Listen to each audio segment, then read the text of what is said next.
I currently deals with Hadoop development, so which consists of lot of parts like files storage part. Okay, so I divide that Hadoop course into 4 parts. One is called injection part. The data will be injected, right? So that is injection part. And other one is a storage part. Okay, so this is the storage part, and other one is processing part, and other one is, okay, then I don't have a space, and the other one is what, orchestration, means I mean to say like repetitions, like scheduling. So I divide the total Hadoop course into 4 parts. So in these injections, the data from your web servers will be injected by using Flume and Scoop. So these are the tools we're going to use to inject the data. Once you get the data, we have to keep it into Hadoop. So in Hadoop, we have 2 types of storages. One is file system, like HDFS file system, or we can use some databases like HBase.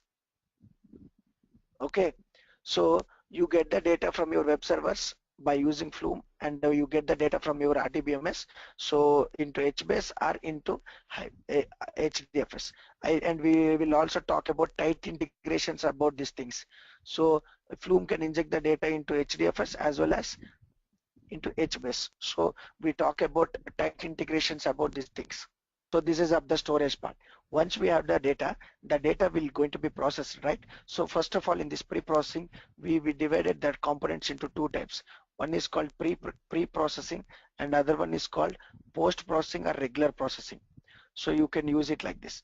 So for pre-processing, we use a tool called Pig here to guard the data. So here also we will show you the tight integrations, how Pig can communicate with HDFS and how Pig can communicate with HBase. And also we have a tight integrations like Hive also. But before talking about that, we will talk about MapReduce. This is pure Java. On Java we're going to talk about, this is the heart of Hadoop.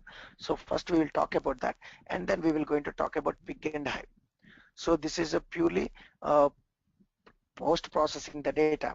So here also we will going to provide you the tight integrations from Pig to Hive. So we use something called hcatalog. So this tool also we're going to talk in detail in our classes. And then, so you process the data, but you want to regularly iterate the data, right? So for that one, we uses a tool called Uji. So we will going to tell you in this Uji about the iterations, what we're going to do it. And all this together, all these things will be under one thing called Zookeeper.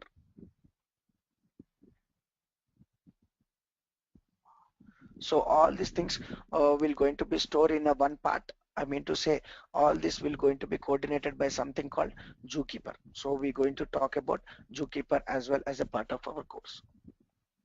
Also, we will show you IoT projects as well with Hadoop. So IoT with Hadoop. Okay, so for this I know something about Arduino. So I'll going to integrate Arduino data with Hadoop as well. So we do a real-time project as well. Okay, in that, keep it at this aside. So now comes to the Spark. So people call Spark is an 100 times faster than Hadoop. So we going to justify that one, and we will going to show you everything in the Spark. So the Spark frameworks comes actually with a Scala. Spark was totally written in Scala, and lot of people are not aware about Scala. So we will talk about all Scala basics, and mostly we will concentrate on Scala collections. So this is a Scala collection, so I will going to talk a lot. Okay, then we are good with the Scala. Then we will going to talk about Spark Core.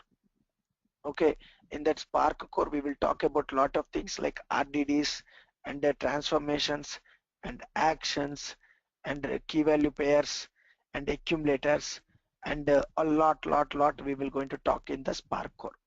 So this Spark Core was totally, we will going to code it in a Scala only. So that's what we will going to talk a lot about Scala, and then we will going to talk about Core Spark. Then what we will do, right? We will going to see here also, we will going to see some injection tool. So there we, in order to use Flume, but here we will use Kafka. Kafka is one of the data injection tool. So first the data like the data pipeline will be like this. First the data will comes to the Kafka, and then there will be something middle. I will talk about that. So Kafka will going to get the data into your not Spark. I can going to teach with Hadoop, without Hadoop as well. If people no need to be aware about Hadoop to learn Spark, because Spark will be two types of modes we will explain. Actually Spark will be of three modes, but we will going to explain two modes. That is called standalone mode, and other one is called on yarn. We will explain on top of Hadoop and on without Hadoop, that is called standalone mode, and this is what with Hadoop, that is called yarn mode. So what we would like to do, right, with Hadoop, without Hadoop we can do that. So this is the Kafka tool which will inject the data. Then what we will do, right, we want to use some real-time streamings. So real-time tools, for that one we will teach you something called Spark streaming. Okay, so Spark streaming is what applying some real-time analytics to the Kafka data. So whenever you get the data Kafka, so we will going to apply on Spark streaming. So you might have heard about something called Storm. Okay, so if you learn Spark streaming, you no need to learn Storm. Understand, right? That's what the replacement.